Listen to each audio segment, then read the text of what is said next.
يا أيها الذين آمنوا إذا نودي للصلاة من يوم الجمعة فاسعوا إلى ذكر الله وذروا البيع ذلكم خير لكم إن كنتم تعلمون.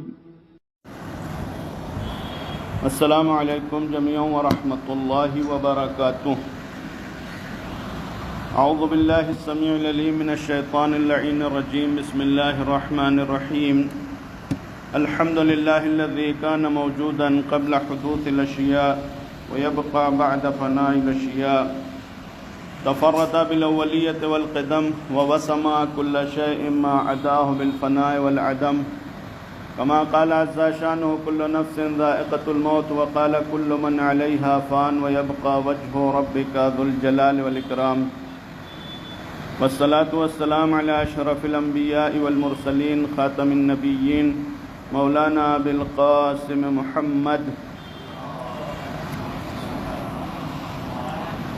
وآله الطيبين الطاهرين المعصومين المظلومين واللعنة الدائمة الباقية على أعدائهم أجمعين من يوم عداوتهم إلى قيام يوم الدين. أما بعد فقد قال الله الحكيم في كتابه الكريم. بسم الله الرحمن الرحيم. إن الدين عند الله الإسلام. نشهد أن لا إله إلا الله ونشهد أن محمدا عبده ورسوله وأن عليا أمير المؤمنين وأولاده المعصومين حجج الله بهم نتولى ومن أعدائهم نتبرأ في الدنيا والآخرة. عباد الله أوصيكم ونفسي بتقوى الله. خطبہ اولیٰ میں اپنے نفس کو اور تمام حاضرین کو تقوی الہی کی سفارش کرتا ہوں. ماہ مبارک رمضان کا آغاز ہو چکا ہے. پروردگار عالم نے اس مہینے میں بے شمار مادی اور معنوی برکتیں رکھی ہیں اور اپنے دسترخوان رحمت پر اپنے تمام بندوں کو دعوت دیا ہے. پروردگار عالم کی بارگاہ میں دعا ہے کہ پروردگار ہمیں توفیق دے کہ ہم اس کے خوان رحمت سے بہتر فائدہ اٹھا سکیں. ماہ مبارک رمضان کے حوالے سے پروردگار عالم نے جو روزے کا حکم دیا تو صاحبان ایمان کو اس بات کا حکم دیا کہ تمہارے اوپر روزے ویسے ہی فرض کیے گئے ہیں کہ جیسے گزشتہ امتوں کے اوپر روزہ رکھا گیا تھا. اور اس روزے کا فائدہ اور فلسفہ یہ ہے کہ لعلکم تتقون، کہ اس کے ذریعے سے تم مقام تقوی کو حاصل کر سکتے ہو. گزشتہ ہفتے بھی آپ کی خدمت میں عرض کیا کہ مقام تقوی کوئی ماہ مبارک رمضان کے آنے سے نہیں آنے والا ہے، بلکہ یہ ہمارے لیے ایک فرصت ہے، ایک موقع ہے کہ جس موقع سے ہم فائدہ اٹھاتے ہوئے اس مقام کو حاصل کر سکتے ہیں. لہذا اس کے لیے وہ فرائض، وہ ذمہ داریاں کہ جو ہمارے اوپر ماہ مبارک رمضان میں عائد کی گئی ہیں ان کو ہمیں ادا کرنا ہوگا. جب ہم تقوی الہی کی گفتگو کرتے ہیں، ظاہر ہے کہ ہم جیسے لوگ یعنی کم علم افراد اگر تقوی کی تعریف کرنا چاہیں تو اتنی چیزیں بتائیں گے کہ انسان سوچ بھی نہیں پائے گا. لہذا انسان اپنی جگہ پر یہ سمجھ لے گا کہ نہیں، یہ ہمارے کام کی چیز نہیں ہے. لیکن آپ بزرگان کی خدمت میں اگر پہنچیں اور ان سے دریافت کریں تقوی کیا ہے تو وہ مثلا واجب اور حرام سے زیادہ کچھ بیان نہیں کرتے کہ واجب کو انجام دیں، حرام سے پرہیز کریں، بس یہی مقام تقوی ہے. انسان تعجب کرتا ہے کہ اتنا آسان ہے مثلا. لہذا بہرحال اگر تقوی کی مختصر تعریف کی جائے وہ یہ ہے کہ انسان جس مقام پر ہے اپنی ذمہ داری کو جانے، سمجھے اور اس کو ادا کرے، بس یہی مقام تقوی ہے. اگر انسان جو ہے وہ مقام عبادت میں ہے تو کیسے عبادت انجام دینا ہے، کیسے اس کی ادائیگی کرنا ہے وہ انسان انجام دے. کسی ایسے مقام پر ہے کہ جہاں پر انسان کو نہیں رہنا چاہیے، انسان کو وہاں سے کیسے ہٹنا ہے، کس طریقے سے دور ہونا ہے، اس کو انجام دے. یہی مقام تقوی ہے. ماہ مبارک رمضان اس جہت سے بہترین فرصت ہے کہ پروردگار عالم نے روزے کے ذریعے سے اپنے بندوں کو اس مقام تک پہنچانے کی کوشش کی ہے. لہذا روزہ فرض کیا. اب روزے میں جو چیزیں پروردگار عالم نے حرام قرار دی، یعنی جو ظاہری روزہ ہوتا ہے کہ جو یہ 7-8 چیزیں ہیں کہ جو مبطلات روزہ میں سے ہیں، انسان یہ 12-14 گھنٹے اس سے پرہیز کرتا ہے۔ اب پرہیز کرنے کے ساتھ ساتھ انسان یہ غور کرنا بھی شروع کرے کہ ہم کیوں پرہیز کر رہے ہیں۔ پروردگار عالم نے کھانا پینا منع کیا ہے، دن بھر میں مثلاً کم سے کم جو ہے وہ 8-10 ٹائم تو انسان پانی پیتا ہوگا۔ 8-10 ٹائم انسان کو روزے میں جب پانی یاد آئے گا اور اس کے بعد یہ یاد آئے گا کہ نہیں ہم ابھی پانی نہیں پی سکتے اس لیے کہ ہم روزہ ہیں، ہم پروردگار عالم کے لیے ہم نے مثلاً یہ بھوک اور پیاس کی نیت کی ہے، تو انسان بہرحال اس بات پر غور کرے گا کہ پروردگار عالم کے کہنے پر اگر ہم یہ 7-8 گھنٹے 10 گھنٹے 12 گھنٹے میں جو پانی پیتے تھے وہ روک سکتے ہیں، جو کھانا کھاتے تھے وہ روک سکتے ہیں، تو پھر دوسری چیزوں کو جو پروردگار عالم نے حرام قرار دیا اور ہمارے لیے کوئی بہت زیادہ ضروری بھی نہیں ہے۔ کھانے پینے سے زیادہ کوئی چیز ضروری تھوڑی نہیں ہے۔ انسان اگر کھانا پینا چھوڑ سکتا ہے تو پھر انسان دوسری بھی چیزوں کو ترک کر سکتا ہے پروردگار عالم کے امر کے مطابق۔ لہٰذا انسان وہی اگر سوچنا شروع کر دے، غور کرنا شروع کر دے اور انسان پھر وہ ان چیزوں کو ترک کرنا شروع کر دے کہ جو پروردگار عالم نے جس سے منع کیا ہے، انسان اس مقام کو حاصل کر لے گا۔ گزشتہ ہفتے ہم نے پیغمبر اکرم صلی اللہ علیہ وآلہ وسلم کے اس خطبہ شعبانیہ سے یہ جملہ آپ کی خدمت میں پیش کیا کہ تمہاری پیٹھ بوجھل ہے گناہوں سے، تمہارے نفس یا تم جو ہے وہ مرہون ہو اپنے اعمال میں، لہذا اپنے کو اعمال کے رہن سے، اعمال کے بندش سے، اعمال کے بندھن سے چھڑاؤ، اور یہ چھڑانا جو ہے استغفار کے ذریعے ممکن ہے۔ لہذا ایک ذمہ داری ماہ مبارک رمضان میں مسلمان اور مومن کی یہ ہے کہ استغفار کرے اور اپنے کو گناہوں سے ایک تو محفوظ رکھنا ہے، دوسرے کہ گزشتہ گناہوں سے انسان اپنے کو پاک کرے کہ یہ گناہ خود انسان کے وجود میں اگر رہ جائیں گے تو آئندہ دوسرے گناہوں کو اپنی طرف کھینچتے ہیں۔ یہ جو بیان کیا گیا کہ اعمال کے ہاتھوں انسان گروی رکھا ہوا ہے، یہی اعمال باعث ہوتے ہیں کہ پھر آگے جو ہے مثلاً برے اعمال کنٹینیو کرتا رہے، لہذا اس سے پاک کرے۔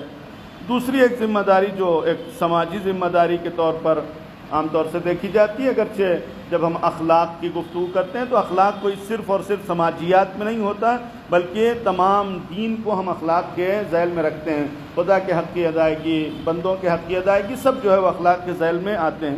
لیکن چونکہ مثلاً خاص طور سے اخلاق کا جب ذکر کیا جاتا ہے صرف ان حقوق کی ادائیگی ہے کہ جو بندوں کے تعلق سے پائے جاتے ہیں، لہذا جو ہے وہ اخلاق ہمارے یہاں اسی طریقے سے تفسیر کی جاتی ہے۔ پیغمبر اکرم صلی اللہ علیہ وسلم نے فرمایا کہ یا ایھا الناس من حسن منکم فی ھذا الشہر خلقہ کان لہ جوازا علی الصراط۔ اس مہینے میں جو انسان اپنے اخلاق کو اچھا بنائے گا، یہ اچھا اخلاق باعث ہوگا کہ انسان پل صراط سے گزر سکے۔ جواز جو ہے وہ آج نئی عربی میں پاسپورٹ کو کہتے ہیں۔ پاسپورٹ بہرحال یعنی اس کے بغیر انسان ایک حد سے، ایک ملک کی حد سے دوسرے ملک میں داخل نہیں ہو سکتا۔ یعنی انسان کی ایک نیشنلٹی، ایک جس کو کہا جائے وہ شہریت کی پہچان بنتا ہے یہ پاسپورٹ، اور اس کے بعد اس کو دوسرے ملک میں بعض شرائط کے تحت جانے کی اجازت دی جاتی ہے۔ لہذا جواز، صراط پر جواز یعنی صراط کا پاسپورٹ ہے یہ کہ ابھی تم دنیا میں تھے اور دنیا سے پھر تم اب آخرت میں منتقل ہوئے ہو، کہاں جانا ہے؟ جنت میں جانا ہے۔ تو کتنا یعنی پاسپورٹ کیا چاہیے اس کے لیے؟ بہترین اخلاق۔ اگر اخلاق اچھا ہے تو انسان جو ہے وہ گویا وہاں سے گزر سکتا ہے، اور اگر اخلاق اچھا نہیں ہے تو بہرحال وہاں پر مشکل ہوگی کہ ہر ایک برا اخلاق انسان کی زندگی میں ایک روڑا ہے، ایک جو ہے وہ رکاوٹ ہے، ایک راستے کا کانٹا ہے کہ جو انسان کو تکلیف پہنچاتا رہتا ہے۔ اب اس حوالے سے بہرحال یعنی ماہ مبارک رمضان میں خاص طور سے جو اخلاق کی گفتگو ہے، سب سے پہلے تو اخلاق کے حوالے سے یہ عرض کر دیں کہ اخلاق کوئی عمل نہیں ہے کہ مثلا جو ہے وہ کوئی خاص عمل ہم کہیں کہ اس کو ایسے انجام دینا اخلاق ہے، نہیں۔ اخلاق جو ہے وہ انسان کے باطن سے تعلق رکھتا ہے۔ انسان کے باطن میں، انسان کے اندر کچھ ایسے صفات اور خصلتیں پیدا ہو جائیں کہ جس کی بنیاد پر انسان کے اعمال اچھے ہوتے ہیں۔ اعمال کا اچھا ہونا اس بات کی گارنٹی نہیں ہے کہ انسان کا اخلاق بہت اچھا ہے۔ ممکن ہے کہ انسان دکھاوے کے لیے کہیں پر اپنا اخلاق اچھا کر لے۔ ماہ مبارک رمضان میں مثلا جو مثالیں ہم آپ کی خدمت میں پیش کر سکتے ہیں کہ مثلا مولانا نے کہا ہے کہ اخلاق اچھا ہونا چاہیے، بھائی کسی سے لڑے نہیں، کسی سے مثلا گفتگو نہ کریں، کسی سے جو ہے وہ جھک جھک نہیں کریں، پریشان نہیں کریں کسی کو۔ اب ظاہر ہے کہ ہماری زندگی جو ہے وہ جو باہر کی زندگی ہے اس میں ہم نے ساری رعایت کرنا شروع کیا، اس لیے ایک باہر کون ملنے والا ہے جس سے آپ جو ہے کوئی بدتمیزی کریں گے، کوئی بری گفتگو کریں گے، کوئی بد زبانی کریں گے، وہ آ کے ہم کو بتا دے گا کہ ہاں فلاں آدمی نے ہم کو ایسے جھڑک دیا، ایسے بول دیا، ایسے کہہ دیا۔ لہٰذا آپ مکمل رعایت کریں گے کہ اگر ہم باہر اس کے ساتھ ایسے بیہیویئر نہیں رکھیں گے، اس کے ساتھ ایسا برتاؤ نہیں کریں گے تو یہ دوسروں کو بتائے گا اور مثلاً سب لوگ کہیں گے کہ اس کا اخلاق اچھا نہیں ہے۔ لہٰذا مثلاً 10-12 گھنٹے اپنے کو ہم اس طریقے سے کنٹرول کرتے کرتے اور اس کے بعد پھر گھر کے اندر پہنچے، جیسے ہی کسی مثلاً بچے نے کچھ بول دیا، بیوی نے کچھ بول دیا، کہ باہر سے دماغ بالکل خراب ہے، بالکل میں پکا ہوا ہوں، بالکل جو ہے وہ برداشت کی ہمارے اندر قوت نہیں ہے، اس لیے جو ہے وہ بالکل ہم سے ایسی بات کرنے کی کوشش نہیں کرو۔ یہ اخلاق تھا؟ اخلاق ہوتا تو انسان کا باطن اتنا مینٹین ہو چکا ہوتا کہ اگر باہر والوں کے ساتھ اس نے یہ گوارا کیا کہ ان کے غصے کو برداشت کر لے، ان کی 4 بات برداشت کر لے، ان کے سامنے خاموش رہ جائے، تو یہ جن کے ذمہ داری اللہ نے اس کے اوپر فرض کیا ہے ان کے سامنے زیادہ انسان اپنے کو بہتر طریقے سے پیش کرتا ہے۔ اس کا مطلب یہ ہے کہ وہ کچھ جو 10-12 گھنٹے ہم پہلے کر رہے تھے وہ اخلاق نہیں تھا، وہ کوئی کردار نہیں تھا، وہ سراسر منافقت تھی کہ جو ہم انجام دے رہے تھے۔ اور ہم نے پہلے بھی عرض کیا کہ ہماری زندگی میں بہت ساری ایسی منافقتیں پائی جاتی ہیں کہ جن کو ہم اچھا سمجھ کے کیے چلے جا رہے ہیں، اچھا سمجھ کے انجام دیے چلے جا رہے ہیں، اور اس کے بعد پھر اس کے مقابلے میں جب ہم یہ کہہ دیں گے کہ یہ منافقت ہے، انسان اس کے مقابلے میں دوسرا رویہ اختیار کے نہیں، یہ تو منافقت ہے کہ ہم کسی کے سامنے ایسے پیش آئیں، کسی کے سامنے ایسے پیش آئیں، لہذا سب کے سامنے برے بن کے پیش آتے ہیں تاکہ کوئی یہ نہ کہنے پائے کہ یہ اندرونی طور پر جو ہے وہ مثلاً برا ہے اور بیرونی باہر جو ہے وہ اچھا بنا رہتا ہے، اس لیے باہر بھی وہ برا بنتا ہے۔ نہیں، منافقت کا علاج یہ ہے کہ انسان کو اچھا بننا ہے۔ لہذا مثلاً یہ جوانوں کے اندر ایسا وہ پایا جاتا ہے، پہلے یہ طریقہ ہوتا تھا کہ مثلاً بیٹا سگریٹ پینے لگتا تھا، باپ کو پتہ تھا چلتا تھا تو باپ کچھ کہتا نہیں تھا، بیٹا بڑا ہو گیا کیا کہے، بیٹے کو معلوم ہے کہ باپ کو بھی معلوم ہے، باپ کو بھی معلوم ہوتا تھا کہ بیٹا سگریٹ پیتا ہے، لہذا مثلاً ایسی جگہوں سے وہ باپ خود ہی دور ہو جاتا تھا جہاں کو پتہ چل جائے کہ یہ بیٹا وہاں پر کھڑا ہو کے سگریٹ پی رہا ہوگا۔ ابھی ہمارے جوانوں کا یہ وہ ہے کہ اللہ سے نہیں ڈرنا تو پھر بندوں سے کیا ڈرنا، یہ بے حیائی ہے، یہ انسان کے اندر جرأت کو بڑھاتا ہے، یہ جو ہے وہ بد اخلاقی ہے۔ نہیں، بہت ساری ایسی چیزیں کہ جس میں انسان کو مثلاً کسی کا احترام مد نظر رکھنا ہے، انسان اس کو چھپ کے انجام دے رہا ہے، وہ کوئی بری چیز نہیں ہے، وہ انسان کی حیا ہے۔ لہذا روایات ہیں اس جہت سے، یعنی یہ تو ایک عام مثال ہے، بہرحال حرام کے مثال نہیں، روایات ہیں کہ وہ انسان کی جو چھپ کے گناہ کرتا ہے اللہ اس کو معاف کرے گا، لیکن علانیہ گناہ کرنے والے کو اللہ معاف نہیں کرے گا۔ علانیہ گناہ کرنے کا مطلب خدا کو چیلنج کرنا ہوتا ہے کہ مثلاً ہم تو کر رہے ہیں، جس کو جو کرنا ہو کر لے۔ یہ جو بندوں کے سامنے انسان کھل کے گناہ کرتا ہے، یہ فسق کا جو حد رکھی گئی، یہ فاسق کو جو اس طریقے سے برا رکھا گیا کہ حتی غیبت بھی اس کی جائز قرار دی گئی، اس بنیاد پر کہ اللہ کا احترام نہیں کرتا تو پھر اس کا کون سا احترام ہے۔ لہذا انسان اپنے اخلاق کو سنوارنے کے لیے اپنے باطن کو پاک کرے۔ اخلاق سنوارنے کا طریقہ یہ ہے کہ اپنے نفس کو پاک کرے، انسان اپنے نفس کو صاف کرے، اپنے دل کے اس گرد و غبار کو صاف کرے، اپنے دل کے اس زنگ کو کہ جو گناہ کی وجہ سے لگ جاتا ہے اس کو صاف کرے۔ وہ صاف ہوگا تو پھر انسان کا عمل بھی اچھا ہوگا۔ لہذا وہ عمل کی جو ایک اچھے اخلاق کی بنیاد پر وجود میں آتا ہے وہ اللہ کی بارگاہ میں قابل قبول ہے۔ مولا کائنات نے مثلاً کتنی مرتبہ انگوٹھی دی ہے سائل کو؟ سائل کو ایک ہی مرتبہ انگوٹھی دی ہے حالت نماز میں، اس کے لیے ایک آیت آئی ہے، بار بار تو نہیں دی ہے نا۔ یہ اس لیے پروردگار عالم نے اس عمل کو اتنا بلند اور اتنا باعظمت قرار دیا، یہ ایک اچھے اخلاق کی بنیاد پر ہے، یہ ایک اچھے کردار کی بنیاد پر ہے۔ چونکہ باطن پاک ہے لہٰذا یہ عمل اچھا باہر آ رہا ہے، ورنہ بہت سارے لوگوں نے پھر انگوٹھیاں دینا شروع کی اور دیتے رہے، اور اس کے بعد پھر پیغمبر کی رحلت ہو گئی، جناب جبریل کبھی پلٹ کر نہیں آئے ان کے لیے آیت لے کر. کیوں؟ اس لیے کہ یہ جو انسان انجام دے رہا ہے یہ دکھاوا ہے. یہ ایک مثلا طریقہ اس طریقے سے ہوتا ہے کہ انسان اپنے باہر کو اچھا دکھا کر لوگوں کے اندر یہ شو کرنا چاہتا ہے کہ ہمارا اندرونی بھی حصہ اچھا ہے. یہ اللہ کو پسند نہیں. انسان کو کرنا یہ ہے کہ اپنے اندر کو انسان اتنا پاک اور پاکیزہ رکھے کہ اس سے جو کچھ بھی باہر عمل وجود میں آئے وہ اچھا ہو. یہ عمل کی اچھائی ہے, یہ عمل کی حیثیت ہے کہ جو پروردگار عالم کی بارگاہ میں قابل قبول ہے. ماہ مبارک رمضان کے حوالے سے خاص طور سے یہ آیت ہے قرآن مجید کی, یا ایھا الذین آمنوا استعینوا بالصبر والصلاۃ, کہ صبر اور صلاۃ سے مدد مانگے. وہاں صبر کی تفسیر روزے سے کی گئی ہے. انسان کے اندر پیشنس اور صبر نہیں ہے تو پھر روزہ دار کس کام کا ہے؟ انسان نے مثلا کھانے سے پرہیز کر لیا, پانی سے پرہیز کر لیا, مثلا جو ہے وہ اور دیگر مبتلات سے پرہیز کر لیا, لیکن جو ہے بدزبانی سے پرہیز نہیں کر سکا. اس کا مطلب یہ کہ پرہیز نہیں کر رہا ہے.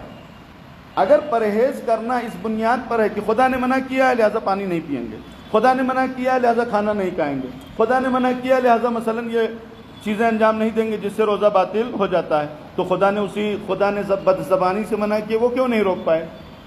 اس کا مطلب یہ ہے کہ ہم روزہ نہیں تھے. یعنی اگر خدا کے کہنے کی بنیاد پر, خدا کے حکم کی بنیاد پر ہم یہ عمل انجام دے رہے ہوتے تو ہم جیسے دیگر چیزوں سے, دوسری چیزوں سے ہم پرہیز کر رہے تھے, ویسے ہی مثلا بد زبانی سے بھی پرہیز کر رہے تھے.